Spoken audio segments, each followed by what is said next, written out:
C++ல நம்ம யூஸ் பண்ணக்கூடிய டேட்டா டைப்ஸை வந்து 3 வெரைட்டியாக பிரிச்சுக்கலாம். பேசிக் டேட்டா டைப்ஸ் அப்படின்னு பார்த்தோம்னா ஒரு ஹோல் நம்பர் ஸ்டோர் பண்றதுக்கு இன்டீஜர், ஒரே ஒரு கேரக்டர் ஸ்டோர் பண்றதுக்கு கேர், டெசிமல் டிஜிட்ஸோட ஸ்டோர் பண்றதுக்கு ஃப்ளோட், அதுவே இன்னும் பெரிய டெசிமல் டிஜிட் ஸ்டோர் பண்றதுக்கு டபுள், எதுவுமே இல்லைன்னா அது வாய்ட். இந்த பேசிக்கை வச்சு வரக்கூடியது derived. Function, array, pointer, reference எல்லாம் கீழே பார்ப்போம். யூசர் டிஃபைன்டுங்கிறது நம்மளா புதுசா கிரியேட் பண்ற ஒரு டேட்டா டைப். ஸ்ட்ரக்சர், யூனியன், எனும், டைப் டெஃப். C++ல கிளாஸ் உண்டு. இந்த பேசிக் டேட்டா டைப்ஸை வந்து மாடிஃபை பண்ணலாம், அதோட மெமரியை வந்து மாற்றலாம். இப்போ மெமரின்னு பார்த்தோம்னா ஆப்ரேட்டிங் சிஸ்டம் பேஸ் பண்ணி மாறும்.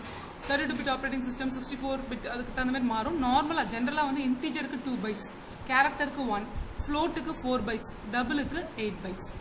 இந்த மாத்தணும் அப்படின்னா நம்ம 4 கீவேர்ட்ஸ் யூஸ் பண்ணலாம். Short, long, unsigned, sign. சைன்டுனா பிளஸ் ஆர் மைனஸ் சைனுக்கு ஒரு பிட் எடுத்துக்கும். அப்ப அந்த நம்பர் வந்து ரிமைனிங் பிட்ஸ் தான் நம்பர் ஸ்டோர் பண்ணுவோம். அன்சைன்ட் அப்படின்னா எல்லா பிட்ஸுமே நம்பருக்கு ஸ்டோர் பண்ணுவோம்.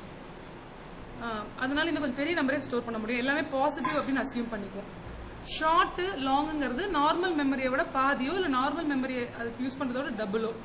இப்ப ஷார்ட் இன்ட் அப்படின்னு யூஸ் பண்ணோம்னா நார்மலா இன்டீஜர் 2 பைட்ஸ்னா short int 1 byte, long int அப்படின்னா 4 பைட்ஸ் அப்படி ஆகும். டைப் டெஃப் அப்படிங்கிறது ஏற்கனவே இருக்கிற ஒரு டேட்டா டைப்புக்கு நம்ம புதுசா ஒரு பேர் கொடுக்குறோம். இப்போ சின்டாக்ஸ் பார்த்தா டைப் டெஃப் அப்படிங்கிறது கீவேர்டு. ஏற்கனவே இருக்கிற பேர் என்ன பேர், இன்டா இருக்கலாம், ஸ்ட்ரக்சரா இருக்கலாம். புதுசா நான் கொடுக்க போற நேம் வந்து அலியாஸ் நேம். இப்போ ஒரு டேட்டா டைப்பை இன்னொரு டேட்டா டைப் கன்வெர்ட் பண்றதுக்கு பேரு டைப் காஸ்டிங்.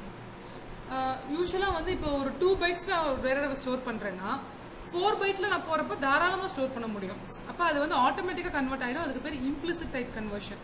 அப்போ ஒரு கேரக்டரை வந்து இன்ட்ல ஸ்டோர் பண்ணலாம், இன்ட்ட போய் நான் ஃப்ளோட்ல ஸ்டோர் பண்றேன், ஃப்ளோட்டை டபுள்ல ஸ்டோர் பண்ணலாம். ஏன்னா இன்ட்டுக்கு 2 பைட்ஸ், ஃப்ளோட்டுக்கு 4 பைட்ஸ் போது ஆட்டோமேட்டிக்கா கன்வெர்ட் ஆயிக்கலாம்.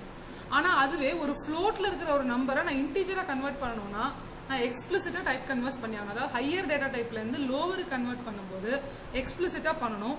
அதுக்கான சின்டாக்ஸ் தான் இங்க இருக்கு. அதாவது என்ன டேட்டா டைப் கன்வெர்ட் பண்ணணும். இப்போ ஒரு ஃப்ளோட் எக்ஸ்பிரஷன் ஆன்சர் வந்து ஃப்ளோட்ல வருது அந்த எக்ஸ்பிரஷன்.